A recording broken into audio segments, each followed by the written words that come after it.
Décision spontanée ou mise en scène opportuniste, chacun jugera. La ministre des Affaires européennes Nathalie Loiseau s'est déclarée jeudi prête à conduire la liste de la majorité aux élections européennes, à l'issue d'un débat télévisé tendu avec Marine Le Pen, qui a averti qu'Emmanuel Macron allait écrabouiller les Français s'il gagnait ce scrutin. Entrée sur le plateau de l'émission politique sur France 2 comme une possible tête de liste pour La République En Marche, REM, Nathalie Loiseau en est ressortie comme candidate déclarée.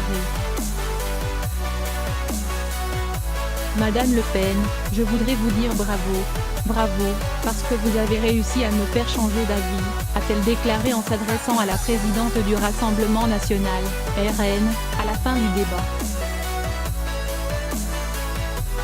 Ce soir c'est vrai je suis prête à être candidate, a-t-elle ajouté, en précisant ne pas avoir mis au courant les chefs de la majorité.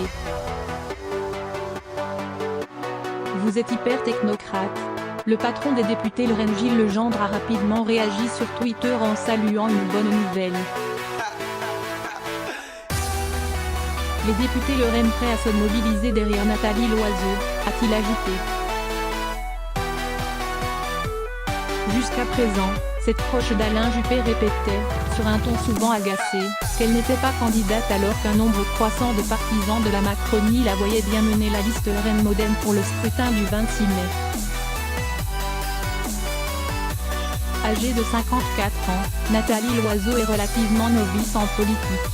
Avant d'entrer au gouvernement en 2017, elle avait été diplomate durant un quart de siècle avant de prendre en 2012 la tête de l'École nationale d'administration, ENA, dont elle n'est pas issue. Vous êtes une hyper technocrate, lui a lancé Marine Le Pen en mettant en doute la spontanéité de cette déclaration de candidature. Vous portez la responsabilité des échecs du gouvernement, a-t-elle attaqué, en appelant les électeurs à ne pas placer la liste de la majorité en tête le 26 mai. Mon objectif c'est d'être en tête. Je pense que si Emmanuel Macron arrive en tête, alors il va écrabouiller les Français car il va se sentir pousser des ailes, a-t-elle ajouté. Selon un sondage IFOP fiducial diffusé jeudi, le REM se maintient en tête des intentions de vote avec 24% devant le RN, 21%, -1, en léger recul.